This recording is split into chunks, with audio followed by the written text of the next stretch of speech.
Aujourd'hui, je vous amène dans une discussion avec une femme inspirante et aux convictions fortes. C'est Caroline Tanksley, la fondatrice de Agilink, qui accompagne la transition écologique. Elle nous partage les moments forts de sa vie qui l'ont amenée aujourd'hui à œuvrer pour un monde meilleur. Elle nous parlera de comment s'écouter, comment laisser de la place à l'intuition dans sa vie et surtout comment donner un véritable sens à nos actions. C'est parti. Alors, chère Caroline, comment tu te présenterais aujourd'hui? Et surtout, est-ce que tu aimerais nous raconter ce qui t'amène à faire aujourd'hui ce que tu fais? Ouais, avec joie. Déjà, merci de prendre ce temps avec moi. C'est toujours plaisant de pouvoir raconter un peu son histoire. Déjà, qui je suis? Caroline, j'ai 40 ans, j'ai 3 enfants. Je le dis toujours avec humour, mais j'ai suivi une formation qui me prédestinait à devenir un pur produit marketing et commercial. Voilà, mais je crois que ce que j'ai toujours aimé, ce que j'aime encore dans le commerce, c'est la relation humaine. Donc finalement, c'était ça. C'est avec ça que j'ai pu me reconnecter au fur et à mesure des années. Voilà, donc j'ai travaillé dans l'expérience client, dans les centres d'appel. À l'époque, on appelait ça la relation client à distance. Ça m'a valu de très belles expériences. J'ai accompagné de nombreux projets aussi de transformation. Le digital s'est emparé des entreprises aussi, donc ça a amené des nouveaux modes de travail. J'ai accompagné des gens à changer de métier aussi, beaucoup. Donc toujours l'humain, en fait, en filigrane derrière. Et puis voilà, beaucoup de projets de transformation, de projets d'organisation, de gestion de projet. 2 enfants et puis un événement un peu malheureux dans ma vie puisque j'ai perdu soudainement ma maman. Et puis après, je suis tombée assez gravement malade. Voilà, on dit toujours que ces chocs-là, ça peut amener à se reposer beaucoup de questions. Je me suis dit que si j'étais encore là, c'est que je devais avoir quelque chose à faire. Je me suis demandé quelle était finalement ma mission. Voilà. D'abord, c'était de m'occuper correctement de mes enfants et de pouvoir leur donner une existence sur cette terre et de les sentir heureux, épanouis, comme finalement mes parents avaient su le faire aussi pour nous. Et puis de les laisser sur un lieu, dans un lieu où ils allaient pouvoir vivre. Et là, je me suis pris une claque, quoi. Je me suis reconnectée à la planète, à tout ce qui était vivant, et je me suis dit, en fait, c'est en train de mourir tout ça. On est en train de tout casser. Donc, je me suis réveillée mieux, moins malade, avec plus l'énergie. Et je me suis dit, finalement, une fois qu'on est conscient, on ne peut plus rester à juste regarder. Non, c'est plus possible. En fait, c'est insoutenable. Donc, je me suis dit, maintenant que j'ai conscience de tout ce qui se passe, parce qu'avant, j'avais pas pris le temps de regarder ce qui se passait. Je l'avais pas pris, je l'avais pas eu, j'avais pas la place. Je me suis dit, il va falloir agir. Donc avec ma petite famille, à l'époque on n'était que 4, je cite souvent ce terme parce que ça fait rire les gens, on a signé un pacte familial. On s'est dit, qu'est-ce qu'on peut faire nous à notre échelle pour faire les choses avec plus de conscience, avec plus de respect. Les enfants étaient petits, il fallait rendre ça concret. À l'époque, j'étais pas complètement consciente des enjeux climatiques, c'était pas ma spécialité, mais le déchet, c'était concret. J'avais lu La famille zéro déchet et je m'étais marrée. Et comme moi, voilà, l'humour et le rire, c'est une de mes forces naturelles, je me suis dit, je vais m'appuyer là-dessus et on va y aller, quoi. Donc, on s'est attaqué à notre poubelle. Et donc je fais toujours rire les gens en disant que moi j'adore les poubelles parce que les poubelles elles traduisent notre vie en fait. Voilà, qu'est-ce qu'on laisse, qu'est-ce qu'on consomme, qu'est-ce qu'on rend à la terre, qu'est-ce qu'on casse, qu'est-ce qu'on répare. Finalement elles disent tout en réalité. Et à l'époque on ne s'était pas rendu compte mais on était en train de tirer le fil de la bobine de toute notre vie. Donc on a tiré ça. Et on est allé toujours plus loin, les transports, les éco-gestes dans la maison, nos achats, qu'est-ce qu'on consomme, comment on achète, comment nos enfants comprennent ça, Qu'est-ce qu'on leur explique? Qu'est-ce qu'ils comprennent aussi dans l'importance de faire certains choix aussi, même en tant qu'enfant, hein. Et puis, il est arrivé ce que je craignais, c'est-à-dire qu'après avoir fait débrayer toutes les machines à café de mon employeur, et puis après avoir essayé de corrompre la femme de ménage pour qu'elle composte le marc de café, j'ai atteint mes limites. Ouais. C'est-à-dire que je me suis sentie un peu désalignée entre la finalité de mon emploi, même si l'impact sur l'humain, sur les collaborateurs, sur les collègues faisait partie de ce qui m'animait. J'ai eu envie de faire un métier qui avait plus d'impact sur l'environnement. Donc en mode bonne aventurière, hein, du genre, moi j'ai jamais été experte de rien, mais je me suis toujours entourée des gens, des sachants pour m'expliquer. Mon mari à l'époque, il m'expliquait les télécoms, moi j'ai fini par comprendre et puis voilà, j'ai compris l'assurance, je me suis dit je vais comprendre l'environnement. Donc j'y suis allée, j'ai passé des soirées entières à lire, à me documenter, à comprendre ce que c'était que l'empreinte carbone, à comprendre ce que c'était que les scopes, à comprendre par où il fallait prendre le sujet. J'ai commencé à construire une offre, etc.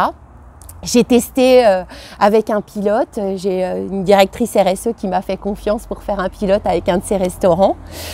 J'ai lu la réglementation, etc. Et puis je me suis dit, j'y vais, je me lance. Voilà. Magnifique. Voilà, je me suis dit, je vais aller leur dire ce que j'ai à leur dire à toutes ces entreprises, à ces collectivités locales, et puis avec mon cœur aussi, avec ma tête, avec mes jambes, et puis on va voir quoi. Donc j'ai eu aussi une chance immense, c'est que j'ai eu, et on le dit souvent, il n'y a pas de hasard. Non, il n'y a pas de hasard. J'ai croisé des gens incroyables qui m'ont levé des flags que j'ai regardés et je me suis dit c'est maintenant. Voilà, donc j'ai été à un moment intégrée dans une dynamique d'un collectif pour, à l'époque, les familles à énergie positive. C'était des mamans de l'école. Ouais. Elles savaient, elles connaissaient ma démarche. À l'époque, on appelait ça zéro déchet. J'aime pas trop appeler ça zéro, ça fait peur aux gens, mais en tout cas de réduction des déchets, ouais. etc. Elles m'ont dit, voilà Caro, on a fait l'électricité, on a fait l'eau, ça allait. Mais là, on s'attaque aux déchets, tout le monde est perdu. Est-ce que tu peux venir nous aider? Donc j'ai dit, mais avec joie. Donc j'ai préparé une petite conférence à l'époque, j'ai mis finalement tout ce cheminement qu'on avait fait ensemble sur le papier. Je me suis dit, purée, mais c'est vachement bien ce qu'on a fait. C'est incroyable ce qu'on a fait. Et donc je suis arrivée, il y avait à l'époque le responsable de l'environnement de la ville d'Ilkirch qui avait fait une année sans achat. Hein, donc Marc, si tu nous vois, mon Dieu. Et moi je passais en deuxième, j'avais un trac fou, je me suis dit, je vais aller leur dire que j'ai réduit ma poubelle, je ne sais pas ce qu'ils vont en penser. Et puis j'ai déroulé ce truc. Et j'ai senti que tout le monde était là. Et je me suis dit, en fait, juste en partageant quelque chose qu'on a réalisé, on montre aux autres que c'est possible. Et c'est encore plus puissant. Ouais. Ça m'a remis sur la voie de toutes ces démarches participatives, de toute l'intelligence collective qui se crée, même dans les groupes en entreprise. Finalement, c'est que ça, en fait. C'est laisser à montrer, à croire aux gens que c'est eux qui vont le faire et que, du coup, c'est possible. Tellement, tellement. Et tu disais tout à l'heure, et on en parle souvent de ça, c'est que quand tu as commencé à réaliser toutes ces choses-là, tu as laissé plus de place. Et qu'est-ce qui s'est passé concrètement? On peut le dire, hein, même d'un point de vue spirituel, parce qu'on a pas mal parlé d'intuition aussi, ouais, toutes les deux. Tout à fait. Même le fait qu'aujourd'hui on soit ensemble, c'est assez extraordinaire. C'est vrai. Voilà, il n'y a pas de hasard, mais... Qu'est-ce qui s'est passé quand tu as commencé à laisser cette place et à faire confiance en fait à ce qui arrivait dans la vie et à suivre ton chemin, ce qui faisait sens pour toi? Exactement. En fait, comme je te le disais, c'est vrai que tant qu'on ne relaisse pas de la place pour ça, on est en mode pilotage automatique. Et moi qui suis une femme de méthode, je l'assume, j'ai toujours eu, quand on a été responsable d'une équipe projet et organisation, qu'on a mis dans des boîtes, qu'on a fait des rétro-plannings, bam, bam, bam, etc. On finit par tellement croire en la méthode qu'en fait, il y a un moment où on perd des éléments intuitifs puissants. Donc moi, tout ce déballage, je l'appelle toujours comme ça, beaucoup, je me suis déballée, j'ai pu me reconnecter avec tout ça.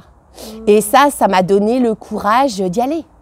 Parce que sinon, je n'aurais été que dans une méthode qui n'existait pas, puisqu'en fait, des méthodes pour accompagner les entreprises dans leur transition écologique, il n'y en a pas. On est au balbutiement de tout ça. Il y a des gens qui inventent des jeux, il y a la fresque du climat, il y a plein de choses qui existent pour sensibiliser. Ouais.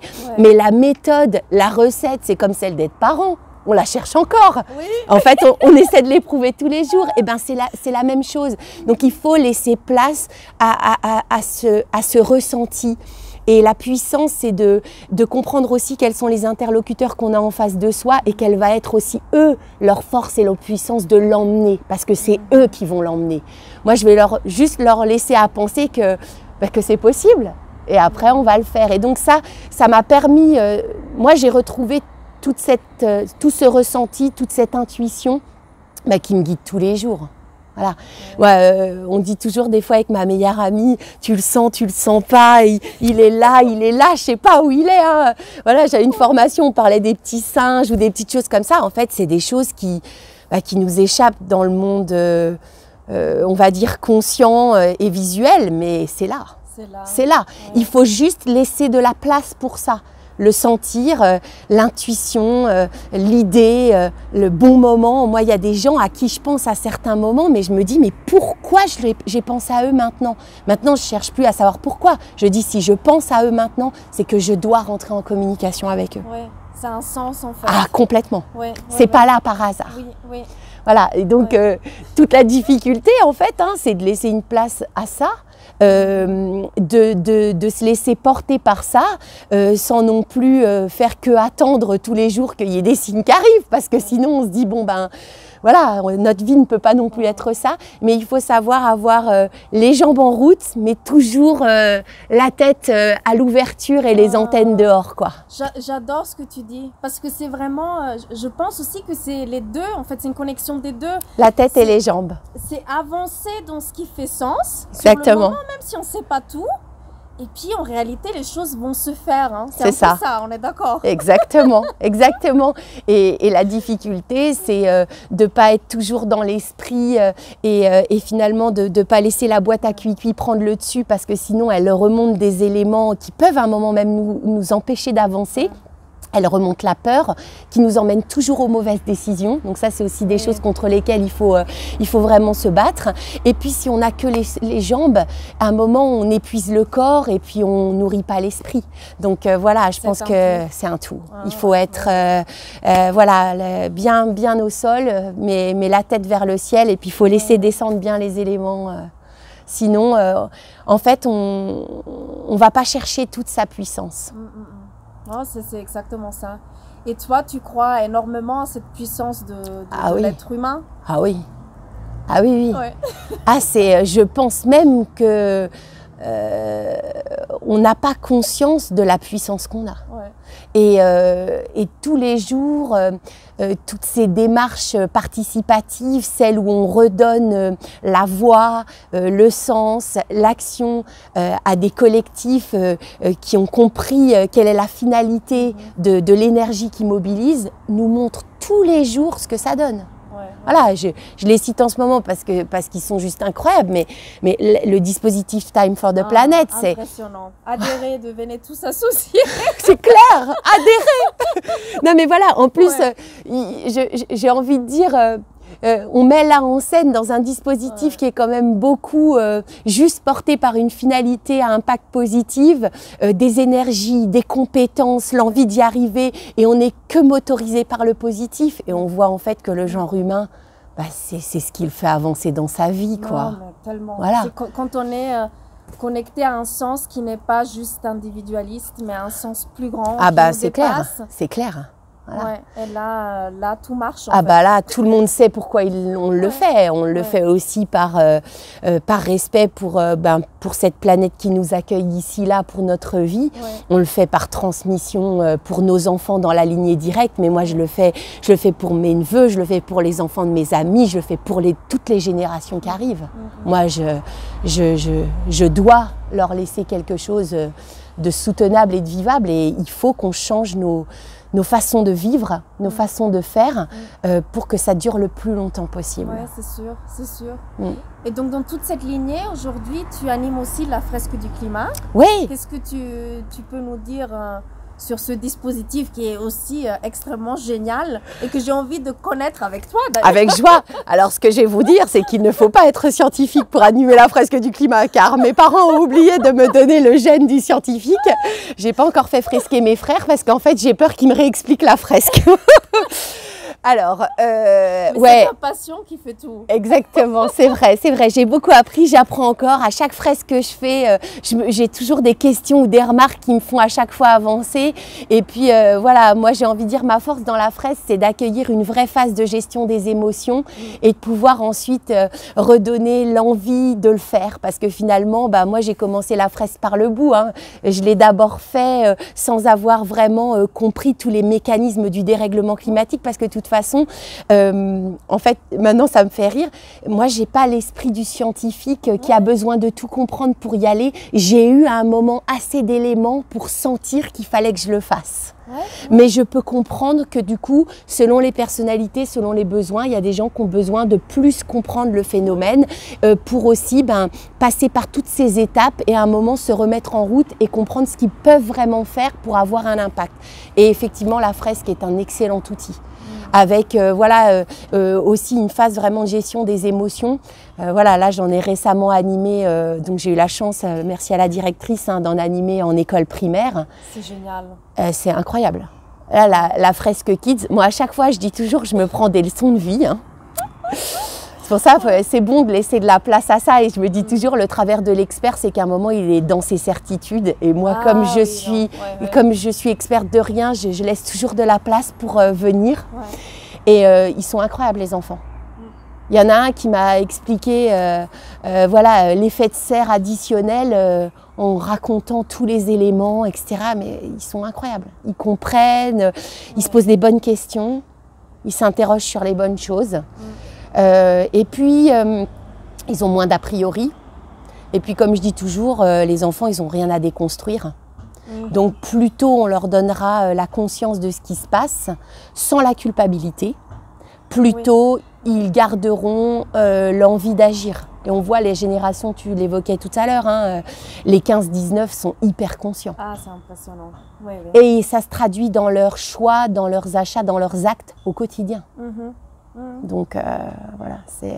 Mais c'est juste ce que tu dis, ils ont moins à désapprendre en fait de toute cette vie, ce monde d'avant dont on parle beaucoup, qui ne marche plus aujourd'hui, hein, qui marche plus. Exactement, et la difficulté, c'est toujours ce que je dis, hein, nous, notre génération, c'est la génération Y, elle est à la croisée des chemins. On sent qu'il faut qu'on pivote, hein, c'est-à-dire qu'il faut qu'on transmette des choses que l'on n'a pas reçues. Mais il faut qu'on y aille fort de ce qu'on sait quand même, et fort aussi de ce que nos parents nous ont laissé, parce qu'on a besoin de toutes les forces. Absolument, voilà. Et il y a plein de forces dans le monde d'avant aussi. C'est ça. C'est ce qu'on disait, il y a beaucoup de bonnes choses, ressources à prendre. Exactement, exactement. Et je pense que du coup, on parle toujours du fait d'être inclusif, pour emmener aussi peut-être les gens qui ont construit et ou incarnent encore le monde d'avant, il faut leur montrer qu'ils sont aussi plein de choses qui peuvent trouver un sens dans le monde d'après. Absolument. Parce que sinon, on aura une fracture trop importante et on nourrira du négatif, de l'échec ou de la comparaison, et on peut plus se permettre de faire ça. Non, c'est clair, voilà. On a besoin d'une vision intégrale avec chacun, et chacun avec ses atouts. Exactement. C'est ça la force. C'est ça. C'est ça. De ce nouveau monde, et qu'on exactement. essaie de construire à notre échelle. Exactement. Et c'est un monde finalement, je l'espère, parce que je trouve qu'on s'est perdu dans la complexité. Pour moi, c'est un monde plus simple. C'est un monde où on est plus connecté. On est plus connecté au vivant. On est plus connecté à ce qu'on ressent. On est plus connecté à ce qui nous anime. Et du coup, on est en relation plus directe avec le meilleur de ce que l'on est. Donc, du coup, pour moi, c'est un monde plus puissant. Ah, mais tellement. Je suis totalement en phase avec tout ce que tu dis. Ouais. Et peut-être pour conclure, parce que tu as une expérience là-dedans, qu'est-ce que tu aimerais dire aux personnes, peut-être justement de cette génération qui est la nôtre, Y, qui ont commencé à se poser des questions? Qu'est-ce que tu aimerais leur dire? Comment retrouver le sens? Comment aller retrouver ce chemin qui leur correspond vraiment et devenir acteur dans ce nouveau monde? Ah là là, c'est toujours difficile. À chaque fois, on me pose cette question, puis je me dis tout. Bah non, et puis c'est surtout, mon père, il dit toujours, les conseilleurs sont pas les payeurs. Alors, du coup, c'est toujours difficile. Moi, je peux vous parler que de ce que moi, j'ai décidé de faire. Voilà, moi, je suis rentrée en vraie conversation avec moi-même. Et je me suis écoutée dans ce qui m'animait le plus profondément. Donc, j'invite chacun à faire ce travail. Seul par la lecture, par l'ouverture, par la méditation, accompagné par le coaching, par le groupe collectif, par le sport, par ce qui les rend heureux, parce qu'il leur permettra justement de se sentir suffisamment bien pour écouter ce qui les motorise. En fait, le plus dur, c'est laisser place au silence pour écouter cette voix.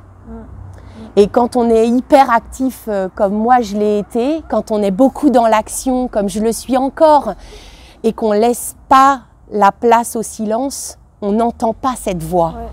Mais quand on laisse aussi les autres nous l'amener, quand on se remet en conversation avec soi-même, elle est là. Elle est là. Donc je crois que pour vivre en paix, avec ce que l'on est, le plus important, c'est de se sentir aligné dans ses pensées, ses visions, ses choix, ses actions. Voilà. Ah oui, c'est tout à fait ça. C'est tout ce que je pourrais conseiller. Donc voilà, prenez du temps pour vous.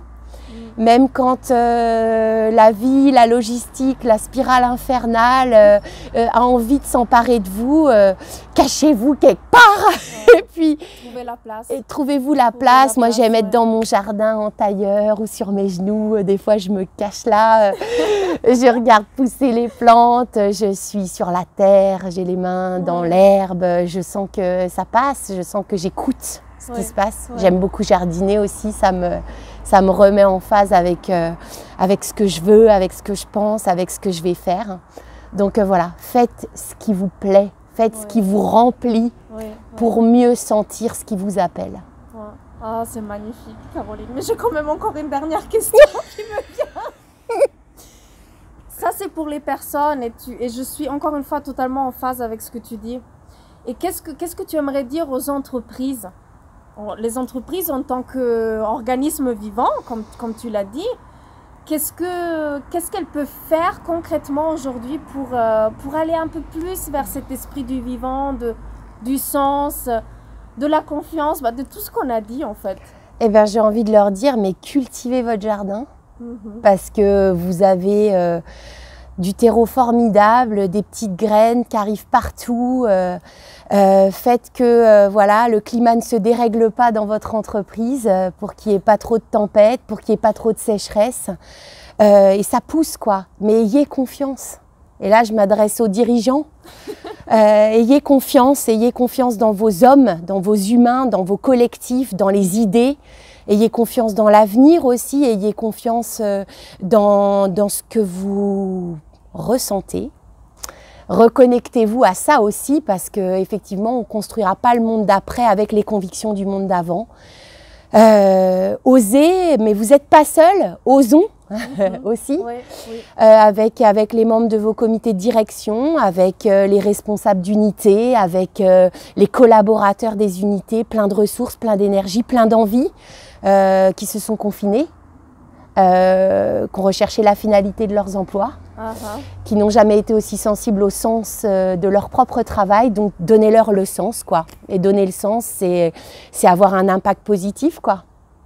On n'a plus besoin d'entreprises qui veulent être les meilleures du monde, on a besoin d'entreprises qui veulent être meilleures pour le monde. Oh, c'est magnifique. Voilà. Et les collaborateurs sont prêts, donc allons-y quoi. Voilà, allons-y. Super. Merci. Merci à toi. infiniment, Caroline, pour toute cette inspiration. Merci. Si cette vidéo vous a inspiré, si vous pensez que le monde a besoin d'entendre ce message, alors partagez-le, parlez-en et abonnez-vous si le cœur vous en dit. Merci